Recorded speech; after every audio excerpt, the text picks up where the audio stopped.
Hello అండి, మళ్ళీ ఈరోజు ఒక మంచి వీడియో అయితే వచ్చేసాను. ఫస్ట్ లైనింగ్ ఏం చేస్తారంటే 4 ఫోల్డింగ్స్ అయితే వేసుకొని చివరి ఎక్స్ట్రా ఏవైనా క్లాత్లు ఉంటే అవి కట్ చేసేసి ఒక హాఫ్ ఇంచ్ అయితే ఇలా మార్కింగ్ అయితే చేసేసుకోండి. మార్కింగ్ చేసేసుకున్న తర్వాత ఫస్ట్ ఏం చేస్తారంటే 4 ఇంచీలు లూజ్ అనేది పెట్టుకోండి.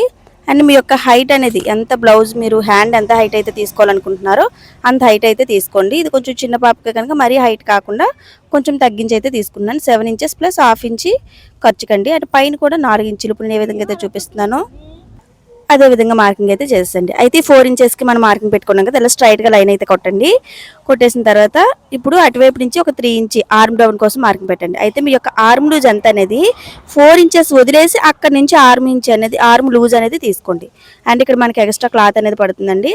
అండ్ పైకి వచ్చేసరికి దీనికి ఎక్కువ అవసరం లేదండి, ఒక 1.5 ఇంచ్ వరకు పైన పఫ్ కోసం పెట్టుకోండి. అండ్ ఎక్స్ట్రా జాయింట్స్ అయితే పడతాయండి, జాయింట్ పీసెస్ అయితే తీసేసుకోండి. ఇదే విధంగా లైనింగ్ మెయిన్ క్లాత్ కూడా తీసేసుకోండి. నేను మెయిన్ క్లాత్ అనేది చూపించలేదండి, ఓకేనా. మెయిన్ క్లాత్ కూడా తీసేసుకున్న తర్వాత ఇప్పుడు ఎలా స్టిచ్ చేయాలనేది చూపిస్తాను, చూసేసేయండి. ఫస్ట్ ఏం చేస్తాను, లైనింగ్ క్లాత్కి మెయిన్ క్లాత్కి ఏవైతే జాయింట్స్ పడితే ఆ జాయింట్స్ అన్ని అటాచ్ చేసేసేయండి. అటాచ్ చేసేసిన తర్వాత ఇప్పుడు ఫస్ట్ ఏం చేస్తారంటే రివర్స్ కుట్టండి. అంటే మన మెయిన్ క్లాత్లో పెట్టేసి స్ట్రైట్గా ఒక స్టిచ్ అనేది వేసేసి దాన్ని రివర్స్ తిప్పి ఎడ్జ్ కుట్టు అయితే వేసేసేయండి. మీకు నేను చెప్తున్నది అర్థమవుతుంది కదా. ఇదిగోండి, ఈ విధంగా తిప్పేసి రివర్స్ పెట్టేసుకొని ఒక ఎడ్జ్ కుట్టు అయితే వేసేసేయండి. ఎడ్జ్ కుట్టు వేసేసిన తర్వాత మిగిలిన మొత్తాన్ని జాయింట్ చేసుకుని వచ్చేసేయండి, మిగిలిన క్లాత్ మొత్తాన్ని.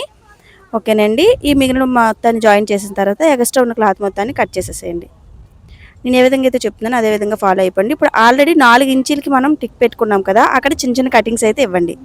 కటింగ్స్ ఇచ్చేసి అక్కడ నుంచి కుర్చీలు పెట్టుకుని వచ్చేసేయండి. దీనికి ఎలాస్టిక్ హ్యాండ్స్ కదండి, కింద అయితే మనం కుర్చీలు పెట్టాల్సిన పని లేదు. అందుకని పైన ఒకటి కుర్చీలు పెట్టుకుంటే సరిపోతుంది. ఒక 4 ఇంచెస్ వరకు అలాగే మనం మార్కింగ్ పెట్టి అక్కడి నుంచి అక్కడి వరకు కుర్చీలు అయితే పెట్టుకుని వచ్చేసేయండి. పెట్టుకుని వచ్చేసిన తర్వాత ఈ విధంగా ఎలాస్టిక్ అనేది తీసుకోండి. వీలైనంత వరకు కాటన్ ఎలాస్టిక్ తీసుకోవడానికి ట్రై చేయండి, ఎందుకంటే మనకి గుచ్చుకోకుండా ఉంటుంది. ఓకేనండి, ఇప్పుడు మీ యొక్క హ్యాండ్ లూజ్ పెట్టైనా తీసుకోండి, లేదు అనుకుంటే మనం చెయ్యి ఎంత అయితే తీసుకున్నామో అంత తీసుకున్నా పర్వాలేదు.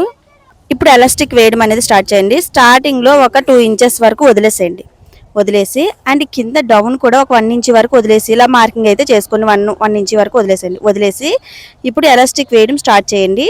ఎలాస్టిక్ వేసేటప్పుడు ఏం చేస్తారంటే మనకి ఇలా సాగుతుంది కదా, వేసేటప్పుడు కూడా చాలా టైట్గా లాగుతూ వేయండి.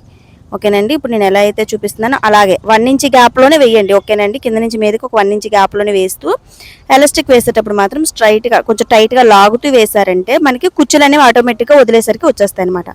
ఈ విధంగా మొత్తంగా వేసుకొని వచ్చేసేయండి. మీకు కనుక నేను చెప్పే విధానం కనుక నచ్చినట్లయితే వీడియో నుంచి వెళ్ళే ముందు సబ్స్క్రైబ్ చేయడం మర్చిపోకండి. ఇలాంటి వీడియోస్ మీకు ఎప్పటికప్పుడు అప్లోడ్ చేస్తూ ఉంటాను. ఇదిగోండి, ఈ విధంగా అయితే వచ్చిందండి.